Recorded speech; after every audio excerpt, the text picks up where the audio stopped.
You talk about this incident precipitating this warning that you're putting out there.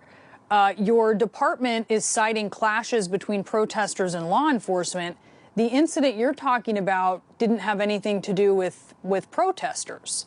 So no, why are these? It basically it has the current trend in the country and the atmosphere that's being created by the media and by politicians on both sides makes people not want to stop, not adhere to the police. It's all about that, and it's came to a head at this point. The shooting we had, we feel that people have just they don't You're blaming protesters for that shooting? No, you are. I'm not. I agree. You just watched a clip there of Butler County, Ohio Sheriff Richard Jones speaking with CNN a few weeks ago about his statement, which they deemed controversial, saying that if the bad guys came to town and shot at cops, they'd shoot back. Sheriff Jones joining me now. I'm a big fan, Sheriff. I'm also a native Buckeye. I grew up in Archibald, Ohio, just outside of Toledo. So Fulton County was my county. Sheriff Jones, thank you so much for joining us on Real America. How you doing, sir? Hey, can't complain. I laugh when I listen to that interview. I was on there twice, and it was like doing hand-to-hand combat both times. Yeah. But I go on there knowing that, so I'm good for it. Yeah. I give you credit. Thank you for standing up for law enforcement, and thank you for sticking it back to CNN. I found it interesting that in your two interviews, they tried to lay blame on you and not where the blame lies, and that lies on the left. Period, point blank. Let's stop, just cut through the BS and get right after it. Who is out there talking bad about law enforcement, which is inciting people to attack cops? You don't see many conservative talk show hosts ever bringing it up. You don't see Republican leaders bringing it up, but you hear it from Democrats. You see it on the mainstream media, and your brothers and sisters that wear the badge are being attacked, maimed, disabled, and killed. It's got to drive you nuts, Sheriff. Oh, it drives me nuts. It drives all law enforcement. I get calls from all over the United States. It's been going on for quite some time. They send these police officers out there to absorb these bricks, rocks, frozen water bottles. And then when they react and they try to break the fights up, or they make arrest, or they come out, then the politicians, their bosses, throw them under the bus and sacrifice them, charge them. And it's out of control through the whole country. But make no mistake about it, when you go on these news networks like CNN, they're not law enforcement's friend. The first thing they brought up every single time was, but you're a Trump supporter. Doesn't have anything to do with that. I said, yes, I am. Well, wonder if President Trump called you. I said, well, he doesn't call me very often, but I appreciate you. Maybe you could get him to give me a call. I liked how they had to point that out. You are a Trump supporter, right, sir? What does that have to do with anything? You're a sheriff. You're in charge of men and women that serve your county, and they were asking you about a statement you made. And so for folks that don't know this story, because I'm guessing that some of my viewers probably don't watch CNN, thank goodness.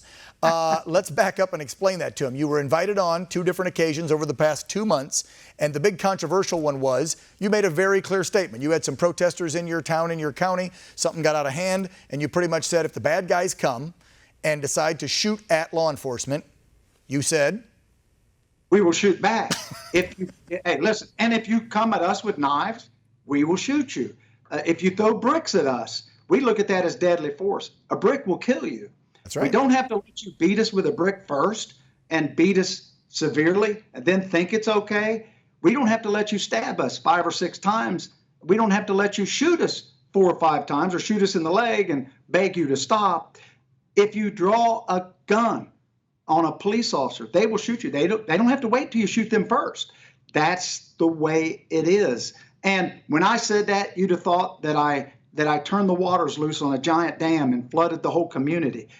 It was common sense. And when I said, when the masks come up about wearing masks, that was another time I was on CNN. Yep, I saw that. I said, I'm not the mask police. They went crazy. They said, well, wonder if President Trump called you.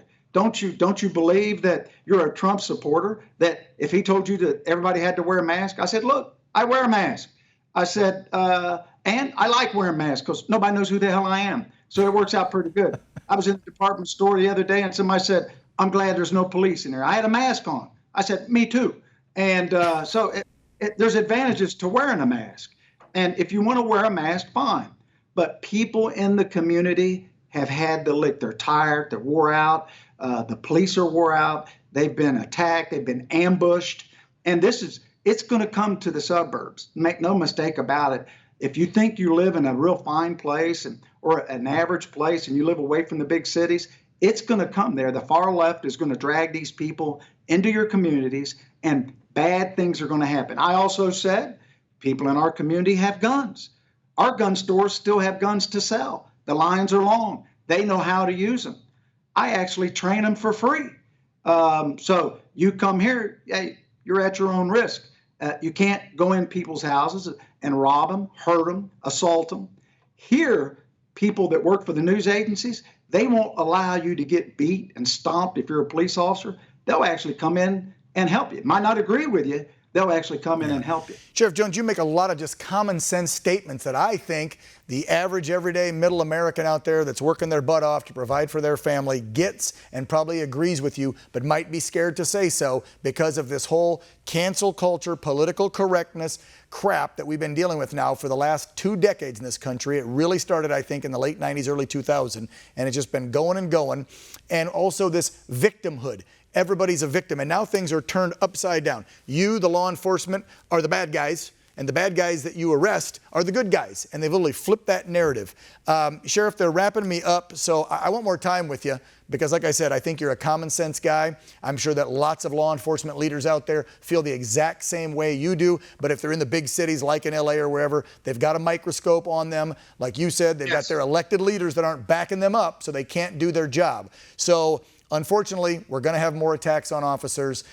Make this commitment to you right now. Hopefully you'll come back on, because I know we're going to have another officer attacked. We just had the 2 ambushed in Phoenix, the 2 ambushed in LA. It's going to happen again. The left's calling for more violence, especially with this SCOTUS revelation. They're saying burn it down. So be safe out there. Keep my home state clean and safe. And we'll see you back on the show. We got you squared away. Thanks, bro. How about this one? OH? Ohio. No, you're not a Buckeyes fan. I thought I'd get him. See, I say OH, you're supposed to say IO. I'm a Buckeyes fan. Through and through. Through and through, Sheriff. Hey, thank you so much for coming on Real America. We're going to see you again, hopefully not too soon, but like I said, I have a feeling it will be soon. Yes, sir. Thank you. Okay, thanks for coming on.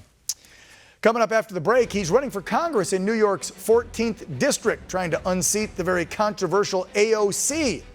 Antoine Tucker joining Real America when we return.